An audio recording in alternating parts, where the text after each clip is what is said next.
Welcome back, race fans. Thanks for being here. We appreciate you stopping into the show. Buckle up and ultra running conversation. This week's guest is Wesley Smith. Wesley is fairly new to the sport. I think he's come around post COVID, 2021. It looks like as far as ultra sign up goes, and he shares a little bit more of that journey on the podcast in the episode. Also, we talk a lot about his adventures in Mexico and a little bit about mass media and not always believing what you see. And so there's a little bit of that in there as well. He shares lots of great insight to those adventures he has in Mexico. You can follow him on Strava and kind of see more of those adventures. He seems like he's a little bit worldly, and he's really kind of into running for the relaxation, the spiritual side of it, and not so much performance goals and speed and mile splits, and a little bit less of the data, which I think is really neat. What a great conversation with Wes this week.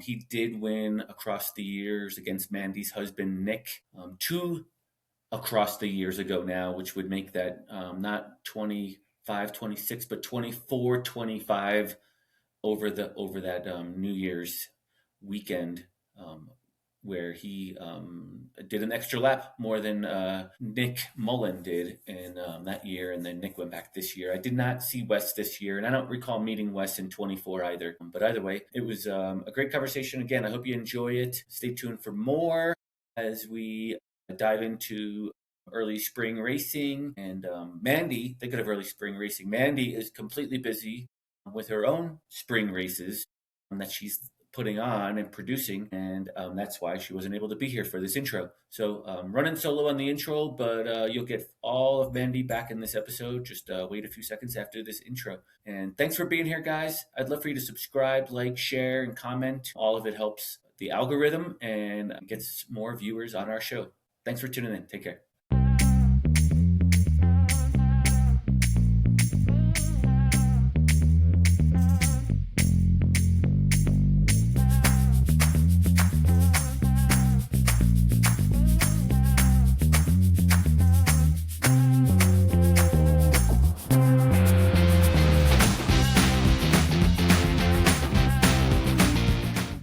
Thanks so much for taking some time out of your day, Wes, to join us this afternoon. How is your day going so far? I'm doing well, man. It's a little toasty in Tucson. We're missing a little bit of spring, but otherwise, really good. I feel you. We're in Western Colorado. We are in spring right now, and not by choice. We should be in winter, the end of winter, but there's no spring skiing. I think it's already gone, quite honestly, at least where I live. But I know, actually, we talked offline just a second ago. You're going to be coming out to Beaver Creek, Colorado, which is right next to Vail, and skiing at the end of the month. So I'm hoping that maybe you'll get some weather that will pile up some snowflakes so you can enjoy the slopes there in Beaver Creek. Totally. And I was debating whether I need to buy micro spikes to do my running or not. Well, we'll see. Probably not.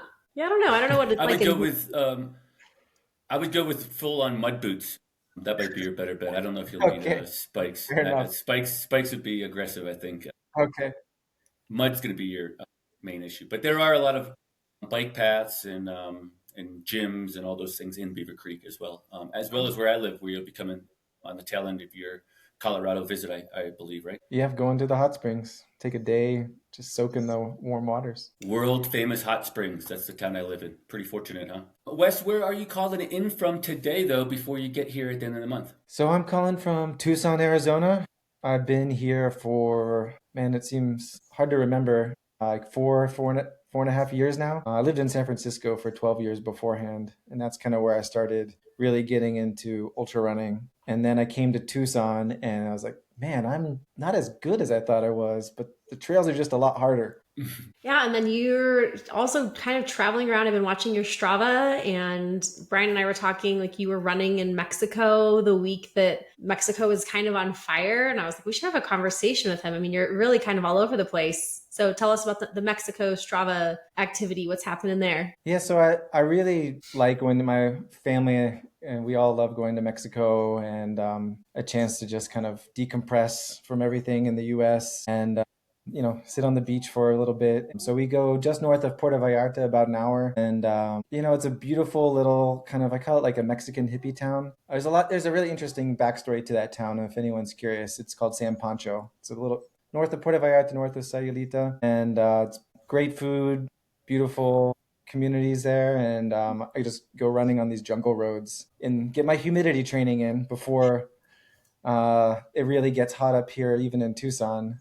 And I run the UTMB Puerto Vallarta 100K a couple years ago, and that got me my entry into UTMB. So it's kind of a special place running wise for me. And then apart from that, I go to it's race in Oaxaca there that this will be my third year going there. I'm planning to go again this summer in July. But as far as what happened, if you want to get into it, our town shut down for an afternoon when everything started going down. People getting notifications, cartels are moving up from Puerto Vallarta. We're in a different state. It's in the state of Nayarit, not Jalisco. It's kind of on the border. So Nayarit was never really listed as being a place to watch out. And it never really came up. The next day, families going to the beach, no problem. Everybody opens back up. It's just kind of abundance of caution, really. But what did strike me is I know talking to lots of people there who were in Puerto Vallarta during this, like, it's not really dangerous like it feels like through the media. There's some burning cars. That's fine. They're not out to hurt people, probably because the cartels themselves have interest in tourism, and there's a lot of stuff going on about that. So I wouldn't call it like dangerous. It's just kind of unfortunate situation that happens, and it kind of, you just be patient and just kind of peek your head out, see what's going on, and it kind of blows over. Yeah, that's good. Was the family there with you this time around? Yeah. My kids were there, and my wife and everything. We were all together. We just had to hang out at the place we were staying for an evening and rush to the grocery store to get food because we eat out at taquerias every night. And it was a very odd atmosphere, to be honest, in the grocery store. It's a little tiny tienda. It's like there was no room to walk. I've never seen like 100 plus people in this little tiny grocery store, and you're just waiting in line. You can't even look around for food. You just have to grab it as you're making your way in line to the checkout. So grab some pasta, grab some chips and some bananas and milk and all this kind of stuff. And yeah, we were fine. It was great. Yeah. What about toilet paper? Was that a hot we already commodity? had that, fortunately. So we were well stocked. It was more I'm reliving the whole nightmare of half a decade ago, or 6 years ago at this point. We grab when we're in crisis and we're afraid like everything's about to be shut down. Like the things. The safety blanket kind of stuff for sure. Yeah. Well, that's cool. And I think, you guys travel around to run, and I think what a cool worldly view for your kids to have. Yeah. It's really interesting because in the media, you see a lot, and honestly looking at it, I would be freaked out if I saw these images. And I know based on like that a lot of those images were actually AI generated, like planes on fire at Guadalajara airport. That never happened. These kinds of things were AI generated I don't know the motives for doing this. Some people like to have fun. Some people maybe can somehow create engagement and make money off of their Twitter accounts and things like that. So you just have to like really adjust your emotional reaction to these things when they're happening. So it's an interesting learning experience for the kids for that reason, because they could see the media images and then know what reality is like on the ground. So I think that's a really cool lesson for them to learn. Yeah, it really is. I mean, the AI, we talk about AI a lot. We've talked about it a lot recently with regards to running. And I think it trickles into everyday life for us, and so much so with what's going on in the world today of the news. And so Nick, actually, my husband, who you know very well, and we'll get into that, I'm sure, but he doesn't have any social media. He really despises all of that. His only social media is Strava. So that day when everything was going crazy, I was like, something's happening in Mexico. Look at these videos and pictures and stories, and we're going for spring break. And so what he does, he gets on Strava, he finds you, and he's like, it's fine.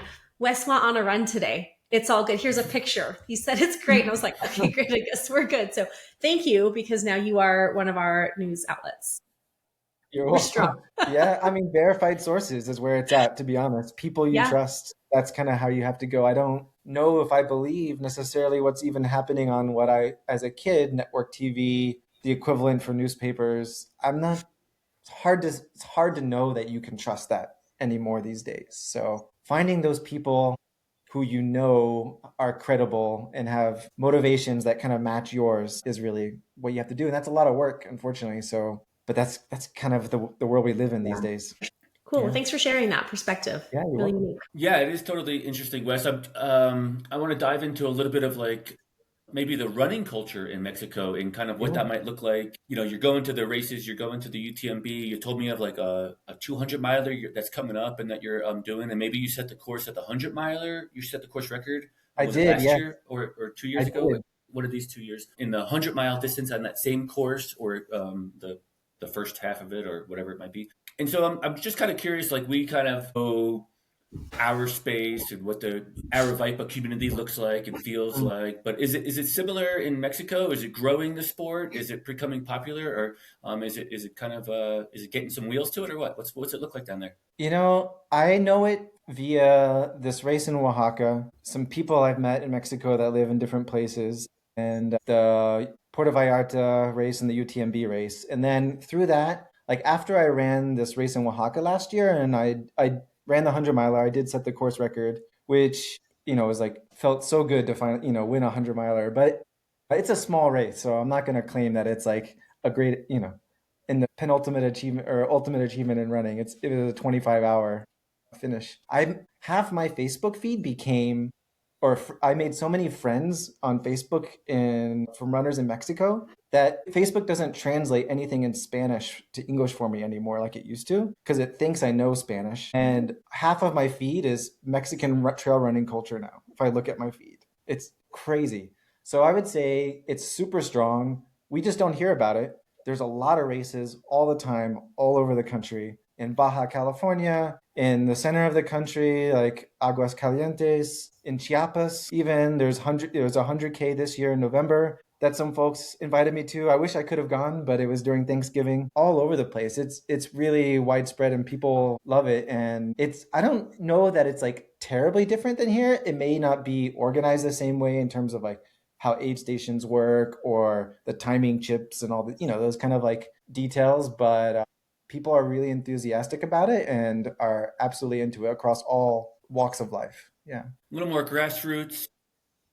You know, definitely. aid stations maybe not as robust as we see in like an Aravaipa type of situation where you can Yeah. basically get food to order at some point. But it's growing and it's there. That's awesome to hear. Yeah. Yeah, there is like a North Face series across Mexico, for Mm-hmm. example. Mhm. So there are some brands like doing these kind of races and things like that. There's also backyard races. Like I've definitely seen a couple of Really. those. Yeah, even in Guatemala. This guy I met at the race in Oaxaca was telling me about a backyard he did in Guatemala. Chiapas is right on the border from there. He's a construction worker in Chiapas and he goes out and does these races. It's just like normal everyday people. It's really cool. So that's something I really appreciate. And how I learned about this race in Oaxaca was I was just curious, like, are there any 200-mile races in Mexico? And somehow this Facebook group came up and I tuned into it and I just saw like how enthusiastic and the energy from the feed of the photos and little videos people were posting as the race was happening. I was like, wow, this looks, I don't know, it just really drew me in and I wanted to experience what it would be like. And so the next year, I waited a whole year. I had the Western Union the guy the entry fee to get the money into Mexico. And it's a guy from Oaxaca City who organizes it. It's like, as far as I can tell, like a side project for him. And he's more of a biker. And so I went and I felt really shy at first because my Spanish is okay, but I can't really hold down a much of a conversation, and that I just wasn't sure. And I'm in this tiny beach town, an hour north of Puerto Escondido, and I get I have know nothing about this place. I'm like, where am I? What is going on? Should I be here? I'm kind of an outsider. But they were super welcoming. They found someone who could translate the like as he was talking about the course and things to note as the race director. They found someone to translate a little bit for me, even though I could kind of understand already. And bam, it was a beautiful experience. Even though I got food poisoning, don't eat a beach fish taco the night before a race. It's just a bad idea. I couldn't help myself, and I paid the price. I got food poisoning. I made it about 10 miles and I had to turn around just because I couldn't run. My stomach, I was puking. My stomach, I couldn't hold down liquids. It's very hot and humid in the summertime there. And it was too dangerous because there's nowhere to stop. Like once you're up in the mountains, there's nowhere to turn around. So I went back to the town and just laid down on a mattress outside City Hall where they had an aid station for about 2 hours. Someone found a doctor for me and in the city hall, and she helped me and the doctor actually spoke French and I speak French, so we spoke French together.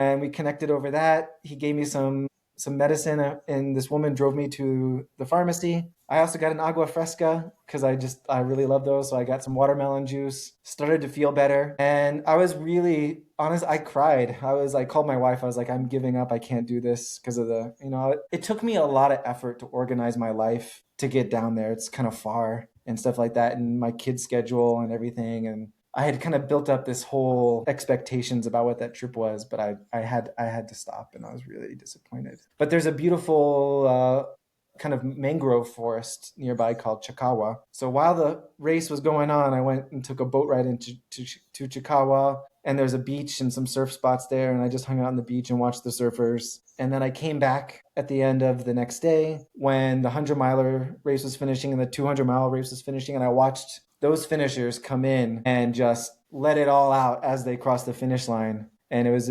really beautiful. And I got to connect with some of the runners there. And so the next year when I went, it felt like family at that point last year, and I had an amazing time there. That's cool. What was that race called, Wes? It's called 200 Millas de Mexico. Okay. And the 200 miles of Mexico. And then it's got kind of a second title called Tras las huellas del Jaguar, which means in the footsteps of the Jaguar. So they mix in some of the mythology of Mayan Jaguar warriors into the race. So one of the 100-mile award is a knife with a jaguar head that says Tras las huellas on it. And then the 200-mile is a buckle with a Mayan warrior saying, I don't remember what it says right now, but it's got the quote on the belt buckle. I'm glad they've adopted to the buckle culture in ultra running as well. Yeah, for real. But the knife is amazing, so that's why I was like, I got to do the 100 first. But it also gave me a chance to learn the course and kind of figure out how to run the 200, because the crucial point is this from mile 12 to 21, there's a 3,000 foot climb, so 8 miles, 3,000 feet. We're in full sun around 8 a.m. in the morning. It's 100 degrees and 80% humidity. I ran out of water. I carried 3.5 liters of water. I ran out of water on that stretch, and I had to ask someone I thought I saw a Dorito sign on the side. So I walked over there and I asked, ¿Tienes agua? And this little girl found her mom, and she gave me some water, and I thanked them. I left some money for them. I was like, thank you so much. The aid station was only 2 miles away, but I had been out for 45 minutes already, and I chugged a liter of water just straight home. Get to the next aid station, and I'm really worried about rhabdo at this point because of dehydration. And they had chicken soup. They had maracuya agua fresca, so passion fruit juice. And then from the little store, I bought an electrolyte, the Pedialyte, and Coke. I drank all of that, made sure I reset my body, and was able to have a great race from that point on. I want to back up a second. Was that Dorito sign real? It was. It Okay. was real, which is why I thought it was a store. I was like, maybe they have some stuff to sell, but I don't think it was. It was they had some chip bags they sell to people in the little community or something like that. That's funny. I remember you telling me that story when I saw you last time, and I think you told me that you were with people that had carried less water than what you had carried. It was locals. Maybe did you tell me that? And you were like, I'll be fine on this stretch, and then you were like, no, I'm not prepared for this. Yeah, the other racers, I was looking around at the start line. I was like, I don't think you guys understand what you're in for, course-wise. I had run this stretch before last year I kind of drove up it. It's a bit of a really rough road. You can actually run it faster than you can drive it if you're in a car. If you're on a motorbike, you can just go up it, no problem. But I was like, I don't know about this, guys. I'm not gonna tell you what not to do, but I kind of think you shouldn't do this. I just kept that to myself. And sure enough, they were begging people for water as people were driving down the road. And I asked the 200-mile winner, is this amazing runner, Roberto Meyer. He's the 24-hour record holder for Mexico. I think he ran 160 miles this past year at a 24-hour. He won the 200 miles in 55 hours. And I asked him how much water he carried in that section. He carried 5 liters. It's like the beginning of Cocodona, basically. Just treat it like that and you'll be fine. Yeah. Crazy. Yeah. But, some people just, it's Mexico, you just kind of just do what you're going to do and do your thing, and what happens, happens. Yeah. They survived. Yeah. Yeah. Sounds hot. But like, yeah, I mean, just depending on where you're at, the being acclimated to it and being used to racing in those conditions. I mean, to your point of like aid stations are different and Yeah. culturally, I'm sure it's a little different of what's supplied at aid stations. What do you need to carry? Yeah. Is it a I full basically restaurant? survived on watermelons. I ate literal like half of a huge watermelon at one of the aid stations, and then bananas, and I carried a lot of my own stuff. The 50-mile aid station has a drop bag, so I had a bunch of things there to help me out. I think the main thing to worry about is humidity in your feet and some of the if it rains, it's kind of a bit of a rainy season up in the mountains there. The stream crossings will can kind of get you. So Okay. just paying attention to those details, because a lot of 200 milers, if they drop, it's because their feet just can't handle it anymore. You did the 100 mile. You set the course record last year. What does the 200 mile course consist of compared to the 100? Is it two laps of the 100, or is it an It's two extra laps of loop or 100. something? Oh, it's two Yeah, laps of the 100. So you're completely aware of the whole course, but haven't yeah. experienced it twice in a row.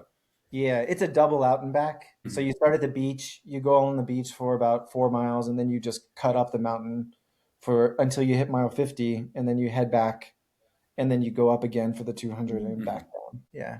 And yeah, it's about When? 40 What time people. of year is it? Oh, end of July. So July Okay, 26th or it's so. gonna be warm. Yeah. Yeah, it's toasty. Up in the mountain, it's about 70, 80 degrees. It's Hmm. pine forest. But you run through, beach, jungle, you run through some coconut and mango farms and stuff like that. And then you go through a small town and then up into the pine forest eventually. Yeah. But it's like 40 people total at the race. It's a really small. Yeah. So what are you talked about the differences between racing there, racing here? Is there something you love most about racing in Mexico or other countries in general? I love the agua fresca afterwards. Everywhere you can get guanabana, you can get, coconut water or cucumber and lime juice, whatever it is. I just get like a liter of that thing and I just chug it. It's so good. It's so good. It's so refreshing. It's one of my favorite things. You mentioned that you're in Tucson or just outside of Tucson there now. Currently, you've been in San Diego previous to San that, Francisco. so it's San Francisco. I'm sorry. Oh, so maybe it's not the same. I was thinking of San Diego, and that the it's similar to those two climates. Those two climates are similar to where you're racing in Mexico, but San Francisco is probably a little bit different. Yeah, San But Francisco is Tucson's still warm. I mean, what is it today in Tucson on March 5th? probably officially in the 80s, but if you're in the sun, it's really hot. It hit 90 a couple days ago. Heat training's fun. There's mountains, trails here, like Mount Wasson Peak. I love doing this one. It's 9 miles up, 2,000 feet. Sorry, 9 miles out and back. And it's like a dryer at 10 a.m. in the summer. Like it's Hmm. hot. Your sweat just doesn't stay on you.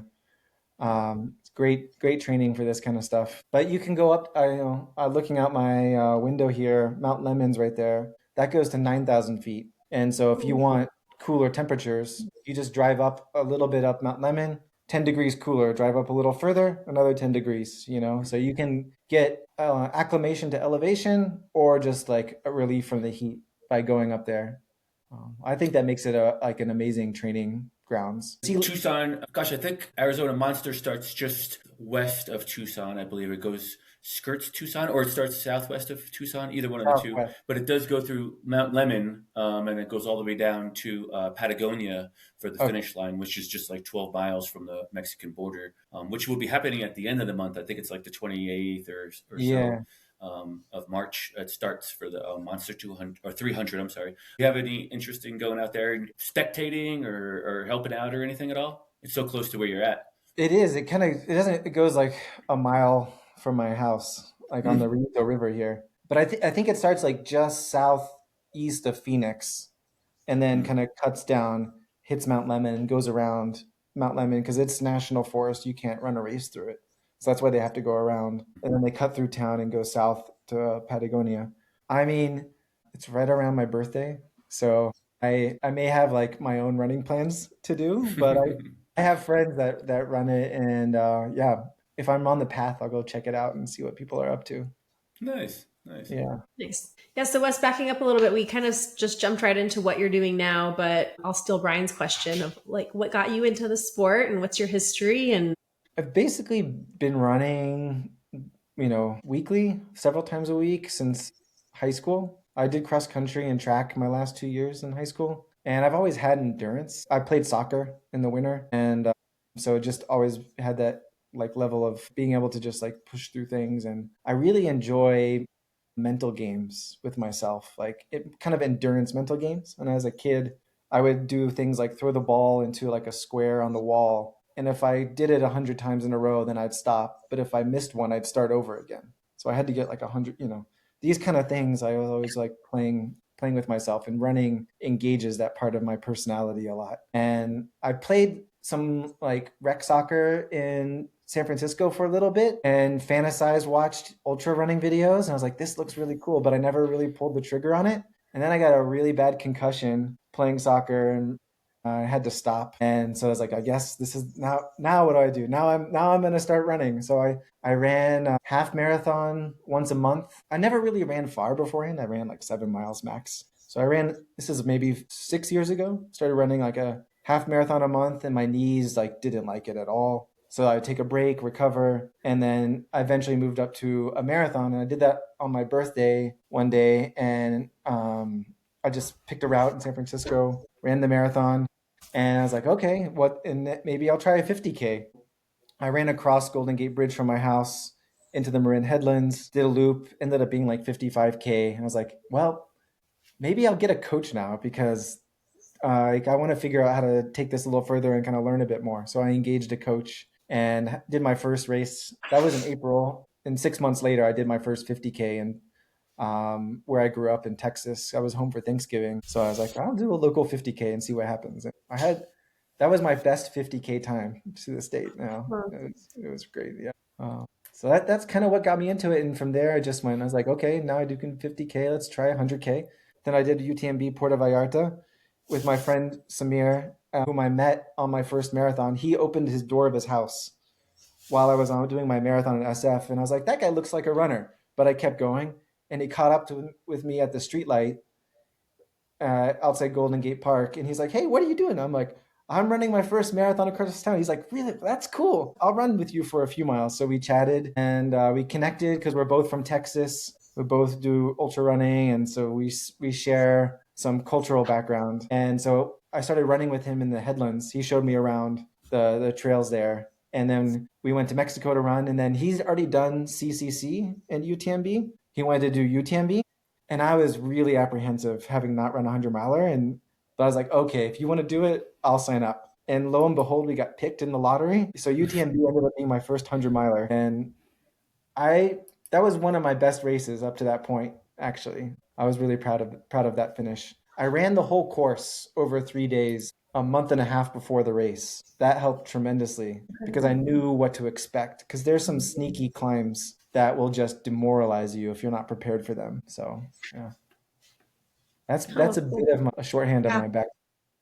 Yeah, and what year was that you did UTMB? I want to say that's 3 years ago now. Okay. 23. I actually just looked it up myself, Mandy. Had the same question, and it's on it's on Ultra Sign Up is September of 23.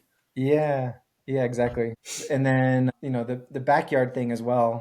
Speaking of mental games, that format really appeals to me for that reason, because it's just a bit of it's a lot of mental strategy you have to learn to get into to figure out that race and that racing style. And part of what I love about running, that in my, let's say in my 20s and early 30s, running was just like, I want to go fast and go hard. And as I'm 40, almost 47 now, especially recently, it's become a much more of a spiritual practice where I know I can like learn how to emotionally regulate myself well and like just kind of get in tune with my body and how I feel and the rhythm of life and things like that. So I use it more as like a spiritual tool these days, and the rhythm of the backyard and the mental strategies you develop there kind of play into it. So when I'm doing these races, one thing I'm really paying attention to is like, what can I learn? What tools can I learn from the race? Like every race is a teacher in a certain way.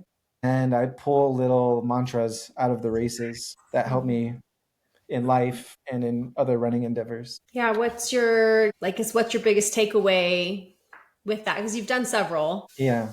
So I'm sure everyone's a little different, but. Yeah. So like the first year I did the backyard, I've only done one normal backyard, like the standard format at Babbitt's this past September. I I've done across the years 3 times, that backyard format. And the first year I was just like, I don't know, this seemed, I had really ridiculous goals and I made it just past 100K, which is as far as I had run at that point, and I crashed out hard. The next year I was like, okay, I've run 100 miles, I did UTMB, let's go further. And so my first goal was to reach 100 because I hadn't reached that far yet. And then my next goal was, let's win this thing. And as soon as I hit 100, my body just like gave up. Even the 3 hours beforehand, it kind of knew that I was going to give up because that's all I had told it I was going to do. And it was very difficult to make it to 100 miles, but I made it. And then I was just like, it hurt so bad afterwards. And so the third year, which was last year, 24, 25, I ran Javelina in October. And that race was a huge teacher for me. It's hot. It was 100 degrees that day. It started to overheat on the second lap. I felt like I was going to faint, even though I had an ice bandana on me. So I hit the first aid station on the loop and I just sat down. I was white. I started drinking Coke and ginger ale. And the guy at the aid station was like, "You don't look good." And I was like, "I know." And then 5 minutes later, or 10 minutes later, after taking these drinks and just sitting down, the color came back and he's like, "Man, you look so much better." I was like, "I'm ready to go." An hour and a half later, I was just subconsciously realized, and then it came up to my consciousness, like, I feel amazing. What's going on? So it took about like an hour plus to go from my lowest low to what ended up being probably my highest high. So I was like, it doesn't take long if you can triage something for you to go from feeling just god awful to feeling really good. So patience is a big key. So is that something I can like think about? Okay, so that was like one thing. And then I also, on the next loops, realized, okay, I'm going like 10:30 pace, 11-minute pace. If I just push the gas a little bit to like 10:30, 10:15, it doesn't hurt anymore, but I'm going a little bit faster. So I started to play around with leaning into the pain and not letting the pain dictate to me how fast I go, because it kind of acts as a bit of a brake, but telling the pain I'm in control and this is how fast I'm going to go. Obviously, I couldn't do a 6-minute mile, and if I did, I would just crash out. But up to a certain point, you can push against it and kind of start to like work more towards where you want to be. So one of the other mantra that came out was like, lean into the pain and don't let the pain control things. And so on my runs in between that end of October and New Year's of that year for across the years, I repeated these mantras to myself all the time as I was running and training, and just basically push them from my mind into my body is how I think about it. Like, you learn things through emotions, right? If that has different centers in your body, and it's a kind of emotional intelligence that you can kind of learn new loops, new like rhythms, new patterns in your body. And I feel like after a few weeks of training, you can kind of push these things so that when you're tired during a run, your body knows what to do and it knows what its expectations are. Even though you may be hurting and even though you may want to stop, your body knows what's going on and won't stop you, like I did when I had a goal. So when I came into the race that year, which ended up winning with Nick providing the assist at 150 miles, which was 50 miles further than I ever run before, like, I was repeating to myself these mantras and playing a game in my head of pushing against the pain and I was visualizing it and not letting it control me and just taking charge. And when it did take control of me, I had some low moments and I suffered a lot, and I had to shake myself out of it through like I know this might annoy other people around me, but it helps me at least, a primal scream. So I would just like, I'm not going to do it here because I'll hurt your ears, but scream really loud, and that would just give me like a full body reset, or sprint for 100 meters, or mix it up a little bit, and then I could kind of gain control of what was going on, and that would allow me to get to the finish. And then on the last couple laps of that race, 36 hours, 150 miles in, I felt like I could just keep going. I felt amazing. I ran my fastest lap was my last lap. Mm-hmm. And I had to slow down because I was like, if Nick makes it, I don't want to push myself too hard right now, even though it felt really good. So I slowed down a little bit on that one, but it just taught me a lot about how powerful the brain is. But it's not like you can just say, brain, let's do this thing. You really have to work on it and develop a practice like you would weightlifting or yoga or your regular running routines. Yeah, I think that the mind body connection, witnessing you out there that whole time, it was super evident. Like we knew we could tell something was happening, and for all of you out there. But I think you put on a really strong performance of that, and you could tell that you were really in the zone. And I do know those last couple of laps, Nick was like, who is this guy? Like, I'm trying to break him down and it's not working. And, Nick talks about how now, on the backside, like before entering the stadium, he would just be completely like hunched over, but try to like up his posture and look as tough as you were looking, mentally. And I think you guys both play those games with each other, but I think there's so much learning in that, like leaning into that mind body connection. It's so much more than just telling the mind, I can push through this, but really trying to understand what your body's going through. You were dialed in. You did an amazing job that year. It was so much fun. It was excruciating and horrible to watch. Your wife and I shared the last couple of hours together, and I talk about it like watching a boxing match where you're like, can we, like, I don't want Nick to lose. No one wants anyone to lose, but man, can this just be over? Like, you guys are just beating each other up. And when does this end? And it's like, we're both standing there like, you're going to go again. Okay, I guess they're going again for another lap. What's going on? So, congrats though. It was super fun. Thanks. Yeah, that was probably my top performance to this point. Like, I was really dialed in all the way on that day. That was a great day for me. You kind of briefly talked about it, but the Javelina 100, you were really successful there too. You finished in sub 21 hours. I think it was like 20:45 or so, right around 20:40 something, 20 hours, 40 something minutes. So sub 21 hours. So that's a super fast time. And then you turn around just a few weeks later, probably 6 or 8 weeks later, and run 151 for the win at Across the Years in 24/25 year. What does training look like for you, Wes? What are you doing to kind of keep fit and keep moving day to day? Are you still working with that coach, or what does training look like this time? Yeah. My first coach was more of a marathon coach, and he would have me do kind of more like, you're going to run this many miles on trails. And I would like wildly underestimate how many hours it would take me, and kind of screw up my home schedule as a result. And it's like, this isn't working super well for me. Also, I was kind of getting a little bit injured. And I don't know, there's something about maybe like the marathoning culture that he was more dialed into that was didn't really jive with where I needed to be. So I switched to Joe McConaughey, and he's been coaching me for the last couple years. And he does more, at least for me, I'm sure he tunes it for everybody. It's more time-based, like 2 hours, 4 hours, 90 minutes, 60 minutes, as opposed to, we all know trails and road miles are very different. So I appreciate that aspect. But then there's the rhythm. I do 50 to 60 miles a week, typically, nothing crazy. And the rhythm is like some easy runs, a workout of some sort, usually on like Wednesday, would be at speed or a tempo or, something along those lines. It ends up being like 8-9 miles. And then on the weekends, I'll do a long run, sometimes a double, depends if we're like focusing on volume or speed or these kinds of things.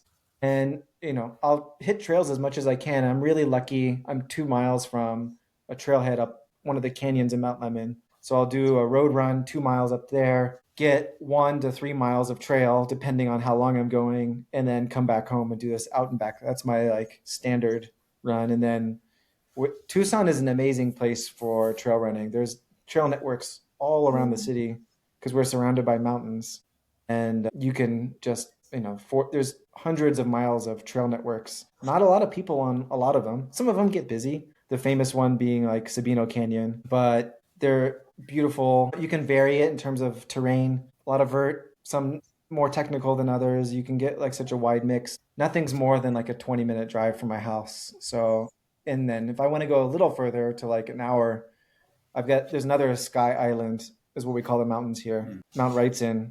And that's another great like run up into the peak and back kind of thing if I want to focus on like vert and stuff like that. So I just I have the workout and I try to match it to how I'm feeling and the trails and different things that I want to do. And sometimes I'll just squeeze it in when my kids are doing like horseback riding or volleyball. Like yesterday during volleyball practice, it's right by one of the river trails. So I did my speed workout while my daughter was in the gym doing that, and ran into some friends. That's like another cool thing about Tucson running culture is there's a lot of trail runners here. I made some great friends, and when I'm out, I'll usually see people out, and puts a little pep in my step during those runs. It's a lot of fun. Yeah, Brian and I share that with you. We know all too well juggling workouts with family life and getting them in during practices and such. And so it's always refreshing to hear people talk about, that balance, and also that we don't have to run 90 miles a week all the time to be able to perform, and the power of staying healthy, mind and body, but also like it sounds like some of your superpowers really are that mental strength and that mind body connection and the will to find how this serves you best, and really leaning into that. I think it sounds like you've done some really beautiful work there that's leading to cool results, and that you're really just enjoying where you're at right now in the sport and in training. And my wife knows that it's really important for me, just like as like a daily maintenance kind of thing to do. So she'll help me like carve out some time and stuff like that. And but last summer we were traveling a lot. My wife is family in Japan. She's half Japanese. So we were spending about 4 weeks there. And I didn't want to like disrupt the trip, if we're going somewhere and things like that. So it wasn't uncommon for me, when we were in Tokyo, to go running at 10 p.m. and go for like a 2-hour run. And that's the only time I could fit it in. That's when I would fit it in. So I just try to like be flexible and not be anxious about being able to get that in. I'm like, okay, here's the plan for the day. When can I do it? And just kind of make it work. But I am very rigorous about following my schedule, the running schedule. But something I slacked on last year, but has become way more important this year because I'm just not feeling like I'm as strong in my running as I need to be, is doing yoga a couple times a week. I kind of just can't. I've never really figured out a weightlifting routine for myself. So I have like a 20 to 40 minute yoga routine that I do, and that has helped me a lot get my speed back like I used to have. I let it deteriorate last year, and I have very tight legs, and I was starting to get some knee issues, and they've gone away since I started doing the yoga. Yeah, Wes, I love it. I just like Mandy had mentioned, like the relatability. It also peak season for me. It's not uncommon for me to go out and go run 2 hours at 10 o'clock at night, put all the kids to bed, sneak out the door, and come back at midnight, and try not to wake everyone up on my way back in. That's pretty common. Also, my question is geared around this cross training, this yoga that you reincorporated back into your training. Apparently, is it something?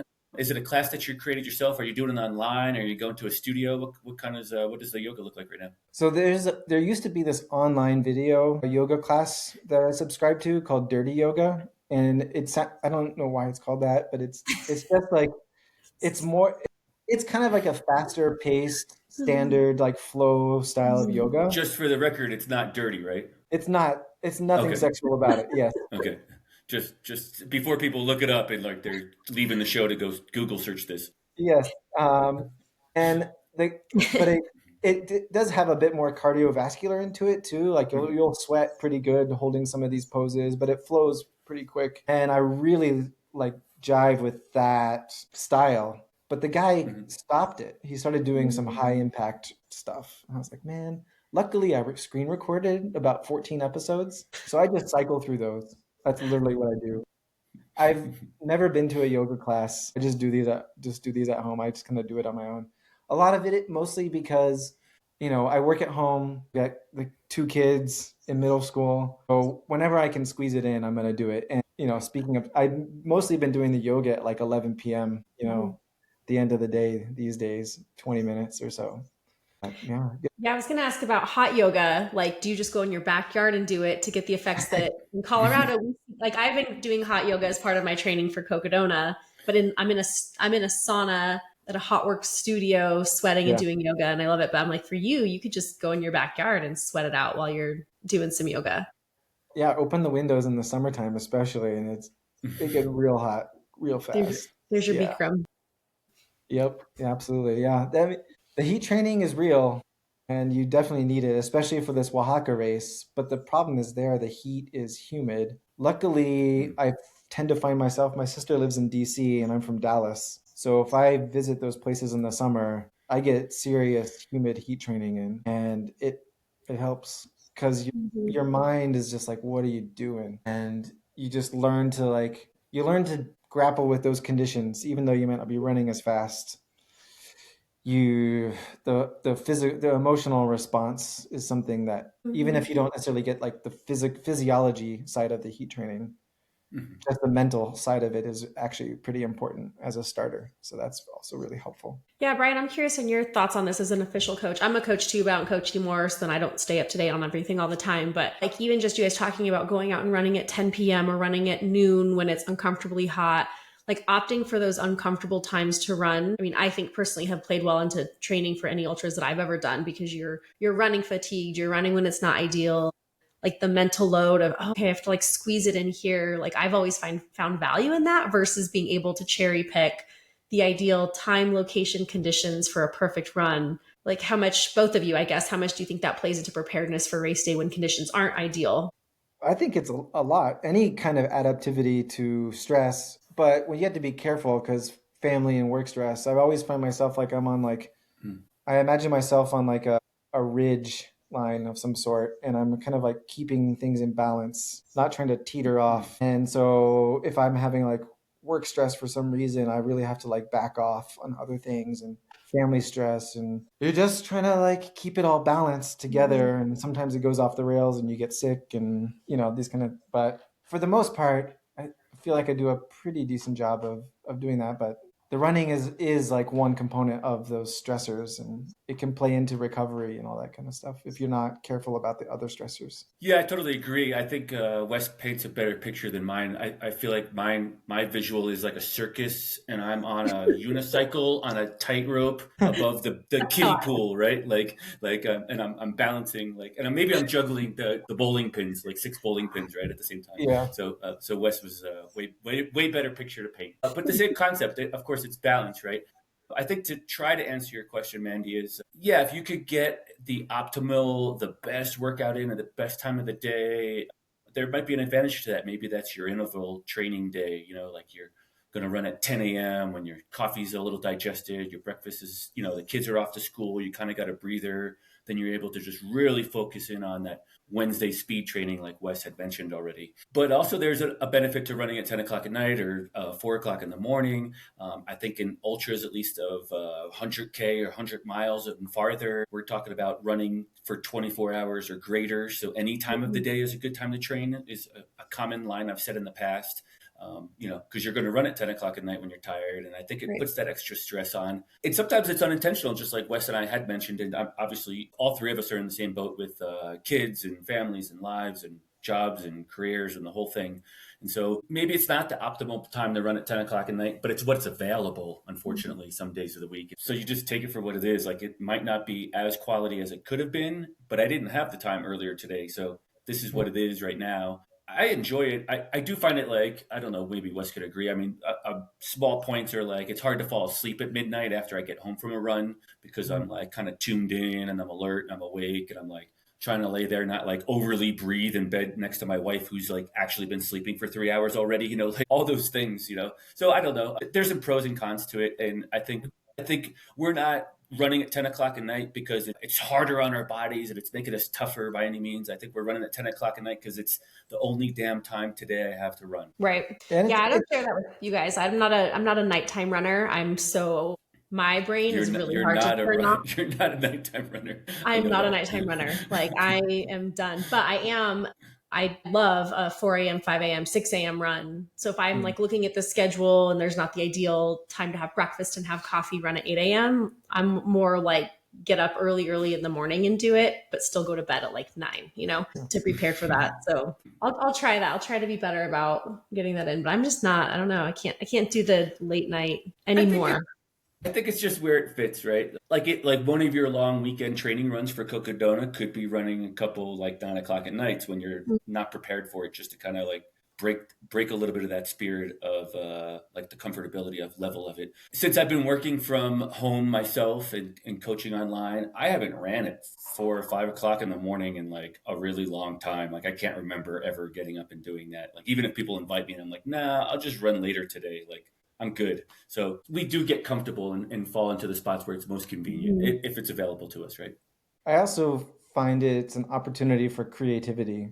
And I kind of in recent, last couple of years have turned those what may have been disappointments like I can't run when I want to, into an opportunity to think creatively about life and be like, you know what? I had to take my car in for an oil change or a checkup. Why don't I just run from the car place to the a running path and then go pick it up afterwards or something like that? It's like, For sure. um, I, so I kind of like almost relish those opportunities sometimes to like creatively solve these kinds of things. If I'm not completely exhausted, of course, within limit. Yeah, I But agree with you. That's totally my jam too. I agree. Like you got to think outside the box because it doesn't all fit inside this perfect box, right? Like that really doesn't exist for most of us. You're and long doing race the self. never fit in the box either, right? So Yeah. during a long race, you're gonna have to think that way. So if you're in a sense practicing that already, it's like, okay, that just happened. Now what do I do? Okay, just like don't focus on what you can't do, focus on what you can do. Yeah, Yeah, for Mandy, you sure. were you were doing Burrito League grand finale weekend on January 1st, and you were sprinting across to go see the wrestling tournament, I believe, right at the middle school or something along those lines. And so like you're getting that interval training and you're showing up. And I can relate to Wes with the volleyball deal. I go to these, I have been to these volleyball tournaments on the weekend, and I'm running city streets just between volleyball matches, and I come rolling in like completely covered in sweat and just sit down with all the parents and like, all right, what's the score? Where are we at? And they're like, I'm that guy. Like I'm the guy that shows up at the Yes. oil changing place like completely drenched, and they're like, you're gonna like get in your car like that? Like I'm like, yeah, give me the keys, like I'm ready to go, like on to the next thing.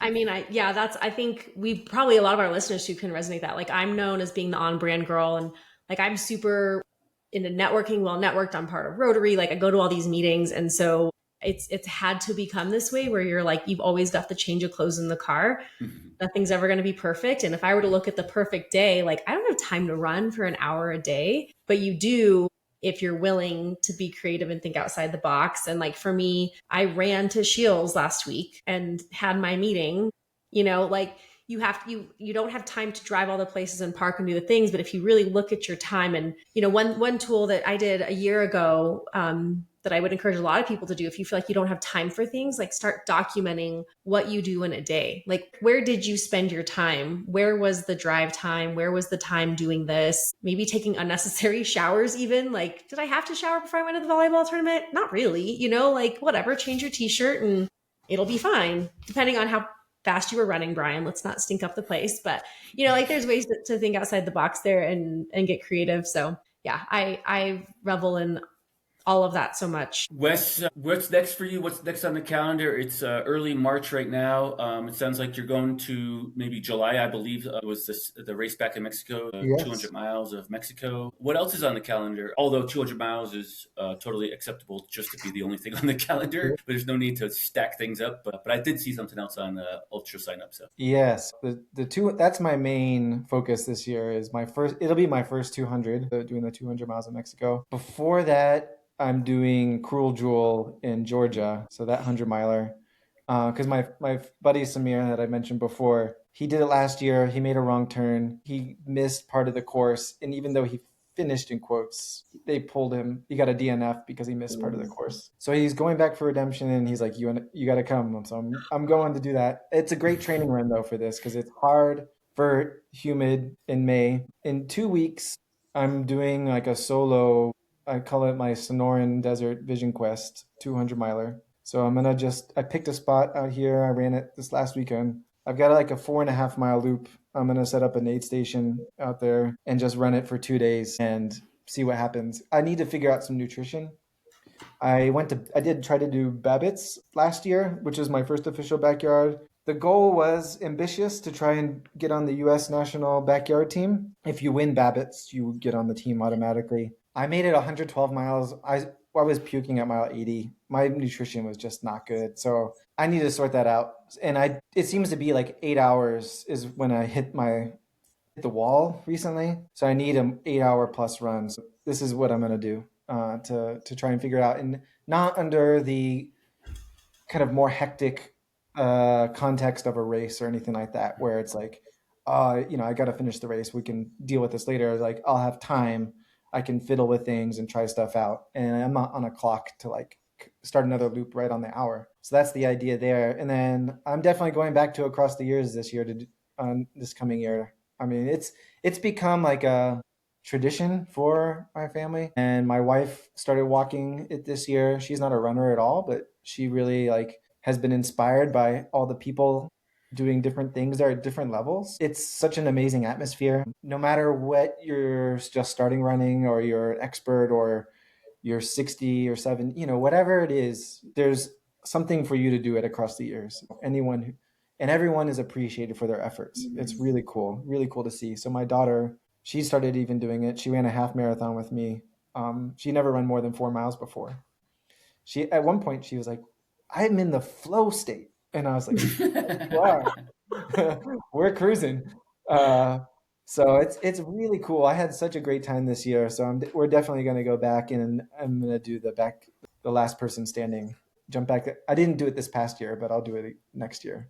Because witnessing what happened this past year was something else. And I was like, oh man, I wish I was a part of that. It just wasn't in the cards for me this year, but come next year, we'll do it. Yeah, we'll be back as well. Nick, after hearing this episode, will probably go sign up. I think we haven't talked about it lately, but we left and he was like, I don't know if I'll do that format again. And I'm like, you will. I mean, yeah, the pain just has to fade a little bit. And then you remember, like you said, the experience, the people, that challenge. And I would bet our children are already in a group text, Wes, talking about what distance they're running next year. Absolutely. I'm sure of it. Absolutely. Last year we were getting ready to go back, and I told Carter, I think all the kids were coming back, and he's like, I know, we've been talking. And I was like, oh, okay. The kids love it too.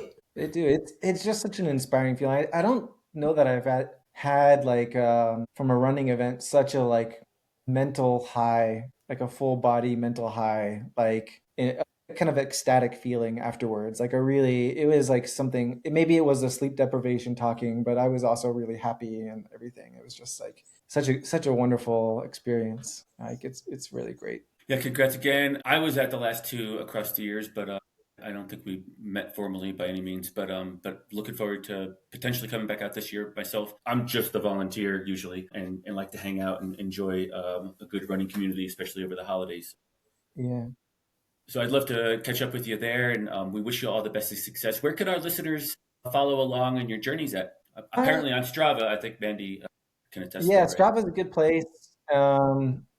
My last name is Smith, so there might be a lot of people that come up, but you can look in the Tucson area. And then on Instagram, my middle name is Hoke, so maybe that helps it easier to find. So my Instagram is wesley.hoke. And I post a lot of pictures, mostly like landscape stuff that I'm capturing while I'm running there. Occasional more specifically running content, but happy to, if anyone wants to chat or get in touch about things or especially about the race in Mexico, I would, if people want to come there and just understand what's going on there, running culture there, happy to talk with people about it, because I know it can be a little intimidating at first if you don't know what's going on. So, but that race is a beautiful race in Oaxaca, and I would love to see more people go in there. Thanks so much for your time, Wes. We really appreciate it, and we wish you all the best of success this season. Thanks. Yeah, great Thanks, talking to you Wes. guys. Take Good care. to see you again. Yeah.